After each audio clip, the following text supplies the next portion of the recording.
하나님께서 주신 말씀 창세기 12장 1절에서 4절까지의 말씀입니다. 창세기 12장 1절에서 4절까지의 말씀입니다. 제가 봉독하도록 하겠습니다. 여호와께서 아브라함에게 이르시되 너는 너의 고향과 친척과 아버지의 집을 떠나 내가 내게 보여줄 땅으로 가라. 내가 너로 큰 민족을 이루고 내게 복을 주어 내 이름을 창대하게 하리니 너는 복이 될지라. 너를 축복하는 자에게는 내가 복을 내리고 너를 저주하는 자에게는 내가 저주하리니 땅의 모든 족속이 너로 말미암아 복을 얻을 것이라 하신지라.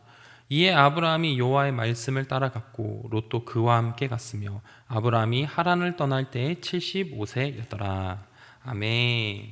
본토 친척 아버지를 떠나. 창세기 12장 1에서 4절.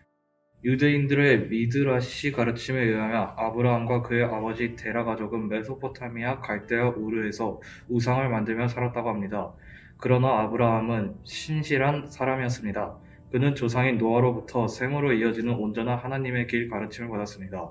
가르침을 받은 아브라함은 곧 자기 집에 있는 우르의 우상을 무너뜨렸습니다. 그리고 이방신을 숭배하는 우르와 우르 사람들 그리고 아버지의 관습이 아닌 하나님의 사람 노아와 셈의 신앙을 따라 살기로 했습니다. 아브라함의 이야기는 바벨탑 이후 여전히 세상을 지배했던 니므롯의 귀에 또 들어와 갔습니다. 니므롯은 당장 아브라함을 잡아오라고 명령했습니다.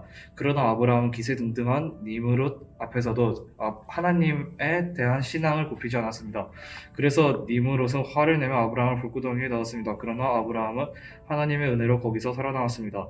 그는 곧 아버지와 가족들을 데리고 니므롯이 다스리는 우르를 떠났습니다. 이것이 우리가 아는 창세기 12장 서두에 등장하는 아브라함의 여행, 본토와 친척 아비집을 떠나 새로운 약속의 땅으로 길을 나선 여정의 뒷이야기입니다. 하나님의 백성 낯선 여행은 먼저 자신이 살던 곳을 낯설게 하는 일로부터 시작됩니다. 아브라함은 평생을 업으로 여기며 살던 우상 만드는 일, 그 우상을 만드는 일을 가업처럼 여기는 아버지 데라의 집, 그리고 그 우상을 섬기는 우르와 갈대아 문화를 낯선 것으로 여겼습니다. 그는 이제 아버지 데라와 그 일가의 삶, 우르에서의 삶, 메소포타미아 일대의 문화 모든 것을 낯설게 여기는 하나님의 길을 가는 하나님의 사람이 되었습니다. 하나님 스스로 하늘의 것을 낯설게 만드시고 이 땅에 오셔서 인간과 세상을 구원의 길로 인도하는 것과 마찬가지로 아브라함은 평생을 살아오는 곳과 살아오던 삶의 습관을 낯설게 여겼습니다. 이 순간이야말로 우리가 아는 위대한 족장, 믿음의 조상 아브라함의 진짜 인생이 시작된 지점입니다. 그는 하나님이 부르심을 받은 진짜 인생을 위해 그때까지 살아오던 모든 것을 낯선 것을 여겼습니다. 바울 역시 빌립보 교인들에게 내가 그를 위하여 모든 것을 잃어버리고 배설물로 여긴다 라고 말한 적이 있습니다. 그도 자기가 살아온 세상, 자기가 아는 만큼의 세상을 낯설게 여기는 것도 사명의 길을 연 것입니다. 이제까지의 것은 낯설게 여기기 하나님 백성의 이방의 길 여행의 시작입니다. 오늘 본토 친척 아비집을 떠나라는 제목으로 창세기 12장 1절에서 4절까지의 말씀을 함께 나누도록 하겠습니다. 아브라함은 우리에게 정말 친숙한 인물입니다. 믿음의 조상으로 불리우기도 하고요. 그의 일생을 살펴보면 엄청난 믿음을 가지고 있던 사람이 바로 아브라함입니다. 우리가 아브라함을 떠올릴 때 수많은 이야기가 떠오르지만 그 중에서 가장 기억에 남는 이야기가 무엇이냐고 물어본다면 아마 모리아산 이야기일 것입니다. 아브라함은 100세에 이삭을 낳게 됩니다. 100세에 드디어 아들을 낳은 아브라함의 심정이 어떻겠습니까? 아마 아브라함은 이삭이 태어났을 때 눈물이 날 정도로 기쁘고 그 다음 눈에 넣어도 아프지 않을 정도로 아름다운 자녀가 바로 이삭이었을 것입니다. 그러던 어느 날 이삭이 잘 성장하고 있던 중에 하나님께서 아브라함에게 이렇게 말씀을 하십니다. 이삭을 데리고 모리아산에서 이삭을 제물로 드리라는 말씀입니다. 아브라함은 이 하나님의 말씀을 들었을 때 인간적인 생각으로는 말도 안 되는 하나님의 명령이었지만 그마저도 순종하였습니다. 물론 하나님께서는 진짜 이삭을 제물로 드리게 하진 않으셨지만 가장 자신이 사랑하는 이삭마저도 하나님께 드리려고 했던 아브라함의 믿음이 드러나는 이야기입니다. 오늘의 말씀은 믿음의 조상으로서 낯선 하나님의 길을 이제 막 떠나려고 하는 아브라함의 이야기입니다.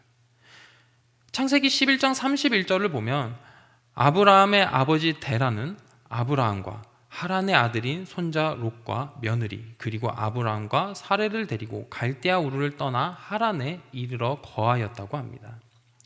이방의 길 묵상집에서 함께 읽은 것처럼 유대인들의 미드라시 가르침에 아브라함 아버지의 직업에 대해서 나타나게 되는데요. 아브라함의 아버지 데라의 직업은 메소포타미아 갈대아 우르 지역에서 우상을 만드는 직업을 가지고 있었다고 합니다. 그러나 아브람은 하나님 앞에 신실한 자였다고 나타나 있습니다.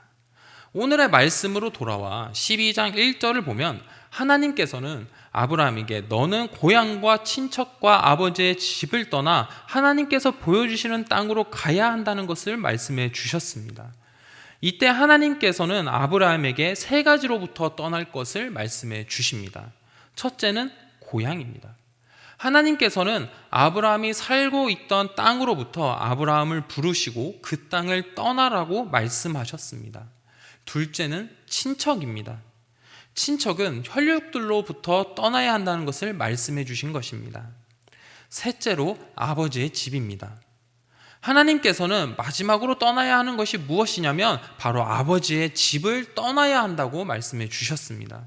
이 말의 뜻은 하나님께서 아브라함에게 아버지인 데라를 떠나라고 하신 말씀입니다. 하나님께서 떠나라고 하셨던 명령은 단순히 그 땅을 떠나 지내라는 말씀이 아닙니다. 하나님께서 고향과 친척과 아버지를 떠나라고 한 것은 두 가지의 큰 문제를 발생시킵니다. 이 아브라함이 살고 있던 시기에는요, 나라와 국가가 발달되지 않았던 시기입니다. 현재 우리는 대한민국이라는 나라에 살고 있으며 대한민국의 법으로 보호를 받습니다. 그렇기 때문에 누군가 우리를 공격하려 들어도 누군가 우리의 것들을 빼앗으려 든다고 한다면 대한민국의 법과 경찰과 군인들이 그것을 하지 못하도록 막아줍니다. 그러니까 무차별적으로 당하는 공격을 막을 수 있는 수단이 있습니다. 그러나 아브라함 시대는 오늘날과 같은 자국민들 혹은 일반 사람들을 보호해 줄 수 있는 법이 없었습니다. 수단도 가지고 있지 않았습니다. 그러므로 사람들은 혈연이나 혹은 지연으로부터 무리지어 지내는 것이 가장 안전한 일이었습니다. 고향과 친척, 아버지의 집을 떠나 살게 된다면 첫 번째로 겪는 문제는 바로 안전을 보장받지 못한다는 것입니다. 자기의 생명의 위협을 받을 수 있는 것이고요. 자기의 가족이나 자기가 가지고 있는 모든 재산들을 빼앗길 수도 있는 안전을 보장받지 못하는 문제가 생기는 것입니다. 이뿐 아닙니다. 고향과 친척과 아버지의 집을 떠나게 되면 생기는 문제가 하나 더 있습니다. 오늘날에야 우리가 인터넷에 찾아서 지역을 옮기게 되더라도 구인 구직을 할 수 있는 환경이 만들어져 있습니다. 그런데 이때는 새로운 땅에 도착을 하여서 경제적인 소득을 얻는 일을 하게 된다는 것이 쉬운 일이 아니었습니다. 모든 것을 다 놓고 떠나야 되는 아브라함에게 생기는 두 번째 문제가 바로 이런 경제적인 문제였습니다. 이 당시 사회에서 고향과 친척과 아버지의 집을 떠나게 된다면 자신의 안전을 보장받을 수 없고 경제적인 문제에 부딪히게 되는 상황에 놓여지게 된 것입니다. 그럼에도 불구하고 아브라함은 이제 더 이상 아버지 데라와 함께 우상을 만들며 사는 삶이 아니라 하나님의 말씀에 따라 하나님의 명령에 따라 이제 아브라함의 조상인 노아로부터 그리고 셈으로 이어지는 온전한 하나님의 길을 따르기로 결심하게 된 것입니다.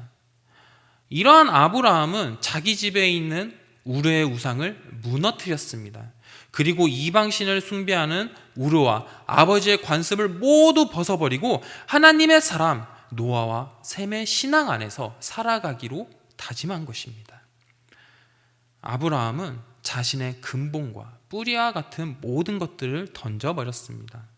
아버지 데라와 그 친척의 삶, 우르에서의 삶, 울에서 하란까지 메소포타 지역 모든 곳에서 가지고 있던 관습들, 문화들을 던져버리고 이제 낯설기만 한 하나님의 길을 가는 하나님의 사람으로 변화된 것입니다. 이제 낯선 길을 떠나려고 하는 아브라함의 이러한 결단이 우리가 알고 있는 믿음의 조상으로서의 아브라함의 삶이 시작된 것입니다. 아브라함은 하나님이 부르신 진짜 삶, 하나님의 길을 걷기 위해서 이때까지 자신이 모든 것을 내려놓고 자기가 가진 모든 것을 낯설게 여기게 되었습니다. 이와 마찬가지로 사도 바울도 빌립보서 3장 8절에 따르면 하나님의 길을 가기 위해서는 모든 것을 잃어버리고 배설물로 여긴다고 말하고 있습니다. 하나님의 백성으로 이방의 길을 가는 자들은 자기가 살아온 세상, 자기가 아는 만큼을 낯설게 여기는 것을 통하여 사명의 길을 열게 되는 것입니다. 이제 말씀을 마치고자 합니다. 사순절의 귀한 기간을 보내고 있는 우리 사랑하는 성도님들은 오늘 함께 나눈 아브라함 같이 나의 방법, 나의 경험을 낯설게 여기며 하나님의 길로 따라 나서는 모든 성도님들이 되시길 예수님의 이름으로 축원합니다. 사랑이 많으신 하나님, 변함없이 하나님께 예배드리며 찬양할 수 있도록 인도해 주심을 감사합니다. 하나님의 부르심에 응답하여 본토, 친척, 아버지의 집을 떠나 하나님의 길을 갔던 아브라함의 말씀을 나눴습니다. 오늘 말씀과 같이 아브라함과 자신의 방법을 모두 내려놓고 자신의 생각과 같은 모든 것들을 내려놓고 하나님 앞에 낯선 것으로 삼고 하나님의 인도하시며 이끌어주시는 하나님의 길을 걸어갈 수 있도록 힘과 능력을 더하여 주시옵소서. 삶을 살아갈 때 수많은 어려움과 고난이 찾아오더라도 하나님 앞에서 원망하지 않고 나를 인도하시는 하나님이 함께 하신다는 그 사실을 기억하며 더욱 굳건한 믿음으로 이겨낼 수 있도록 하나님께서 큰 은혜와 사랑을 더하여 주시옵소서. 언제나 우리와 함께하여 주시고 거룩하신 예수님의 이름으로 기도드렸습니다. 아멘. 하늘에 계신 우리 아버지, 아버지의 이름을 거룩하게 하시며 아버지의 나라가 오게 하시며 아버지의 뜻이 하늘에서와 같이 땅에서도 이루어지게 하소서. 오늘 우리에게 일용할 양식을 주시고 우리가 우리에게 잘못한 사람을 용서하여 준 것 같이 우리 죄를 용서하여 주시고 우리를 시험에 빠지지 않게 하시고 악에서 구하소서. 나라와 권능과 영광이 영원히 아버지의 것입니다. 아멘.